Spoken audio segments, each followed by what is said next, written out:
Hello friends, अगर आप UP TET की तैयारी कर चुके हैं तो अब आपको देखने की ज़रूरत है कि पीवाईक्यू में जो क्वेश्चंस पूछे गए हैं वो आप सॉल्व कर पा रहे हैं या नहीं। बहुत ज़्यादा लॉन्ग वीडियो नहीं कि बहुत ही कम समय में आप अपने आप को जज कर पाएंगे कि आपकी तैयारी कितनी हुई है। तो जैसा कि आप सभी का परसों पेपर है, परसों से स्टार्ट हो रहा है, 2-3 दिन चलेंगे। तो जिसका भी हो वो ये देख ले कि पीवाईक्यू क्वेश्चन किस तरीके से पूछे जा रहे हैं और आपकी तैयारी कितनी हुई है। तो देरी न करते हुए सबसे पहले स्टार्ट कर देते हैं हिंदी का, क्योंकि मैं हिंदी बता रही हूँ। अगर और भी सब्जेक्ट का आपको चाहिए तो कमेंट सेक्शन में जरूर बताइएगा। सबसे पहले क्वेश्चन की तरफ बढ़ेंगे और बात करेंगे 31 से स्टार्ट होता है और 60 तक आप सभी को करने होते हैं। मैं ये प्राइमरी की बात कर रही हूँ फ्रेंड्स।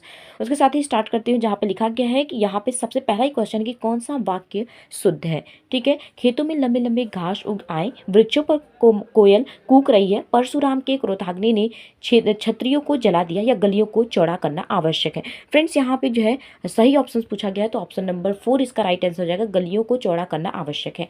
नेक्स्ट क्वेश्चन है कि विद्यार्थी में कौन सी संधि है, तो विद्याधन अर्थी यानी दीर्घ संधि, ऑप्शन नंबर ए इसका राइट आंसर हो जाएगा।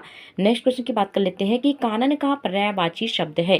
कानन का जो है पर्यायवाची शब्द है, जो कि ऑप्शन नंबर 4 इसका राइट आंसर हो जाएगा 1। वाक्य विग्रह का अर्थ है, वाक्य विग्रह यानी वाक्य को अलग अलग करना, उनका संबंध बताना, ये हो जाता है ऑप्शन नंबर 4 इसका राइट आंसर हो जाएगा। नेक्स्ट क्वेश्चन है 35 नंबर का। चूंकि मैं थोड़ी देर रुक करके आप सभी के क्वेश्चन जो है ऑप्शन देख सकती हूँ कि आप क्या दे रहे हैं, बट फ्रेंड्स क्योंकि समय बहुत कम है, मैं जान सकती हूँ कि आप सिर्फ जो है क्वेश्चंस के आंसर देखना चाहेंगे। बिनु पग चले सुने बिनु काना, कर बिनु कर्म करे विधि नाना, तो इसका राइट आंसर हो जाएगा फ्रेंड विभावना अलंकार। ठीक है, यहाँ पे ऑप्शन नंबर ए इसका राइट आंसर हो जाएगा।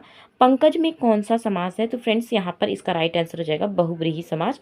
पंकज में जो है वो बहुव्रीहि समास आते हैं, समास से भी प्रश्न बन रहे हैं। अयोगवाह कहा जाता है, तो फ्रेंड्स अनुस्वार एवं विसर्ग जो होते हैं वो आपके अयोगवाह कहलाते हैं। नेक्स्ट क्वेश्चन की बात करेंगे 38 नंबर का। एक और अजगरहीन लगी एक और निगराए, बिकट बटोही बीच में ही परियो मूर्छा खाए। अगर फ्रेंड्स रस पढ़ा होगा तो उसमें यहाँ पे जो है भयानक रस, भय का बोध हो रहा है, जिसका अस्थाई भय है, अस्थाई भाव, तो यहाँ पे ऑप्शन नंबर 4 इसका राइट आंसर हो जाएगा। शे विभक्ति निम्न में से किस कारक से प्रयुक्त होती है, तो ऑप्शन नंबर बी यानी करक कारक।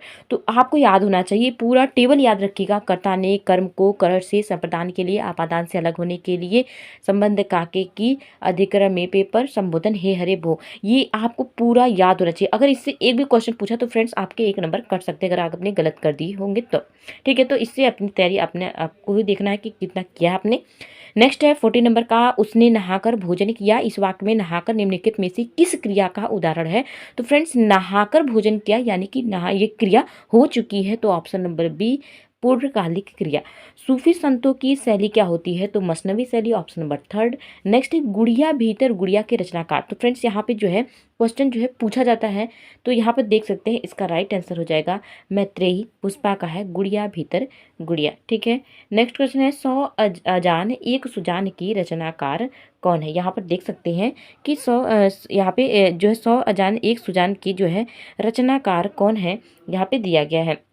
तो आप बताइएगा इसका आंसर कमेंट सेक्शन में।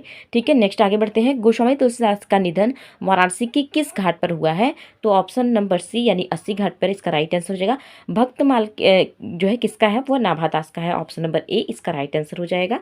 फर्स्ट ही सुई का तत्सम रूप क्या होता है, फ्रेंड्स सूची होता है और सूची 2 तरीके से दिया गया है, तो आप कौन सी सूची लगाएंगे, ऑप्शन नंबर सेकंड हो जाएगा, इसका राइट आंसर होगा।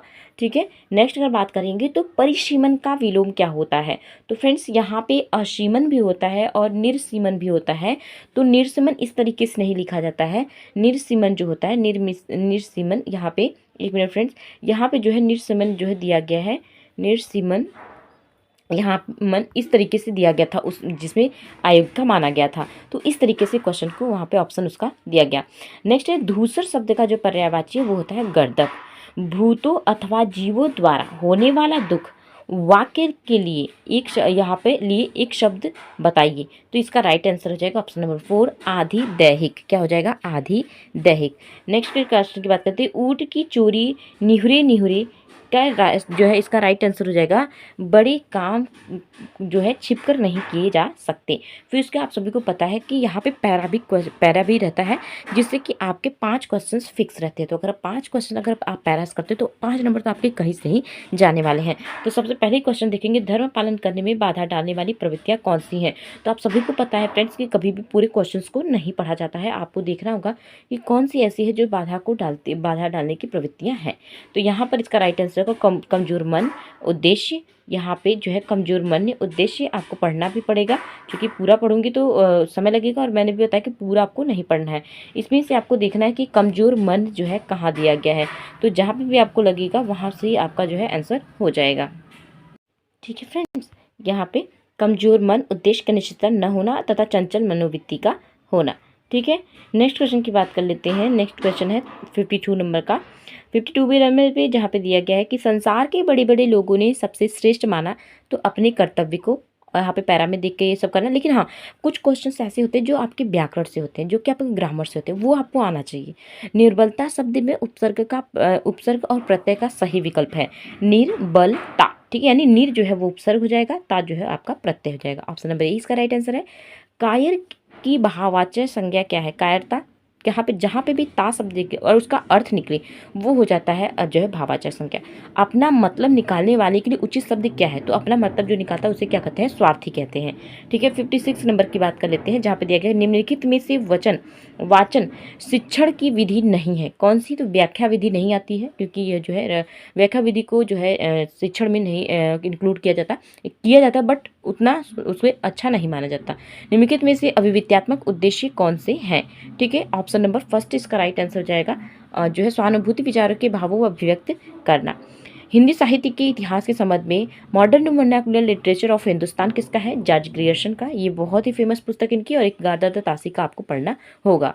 ठीक है, यहाँ पे इनके बारे में भी। और विरहनी बावरिशी भई ऊंची चढ़ी अपने भवन में, टेरत हाय दर्द ले अंचरामुख अंशुमन पोछत उघरे गात शही। ये किसकी पंक्ति है, तो ये है मीराबाई की। Option number third.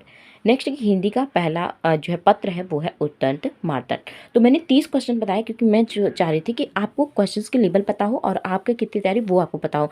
इस तरीके से आप अगर चाहेंगे तो और भी वीडियोस लेकर, बट आपका कमेंट आना चाहिए किस सब्जेक्ट का चाहिए, होम साइंस का चाहिए, SST का चाहिए, संस्कृत का चाहिए, जिस सब्जेक्ट का चाहिए कमेंट सेक्शन में जरूर बताइएगा। एक दिन का और समय है और अच्छे से तैयारी कर लीजिए आप।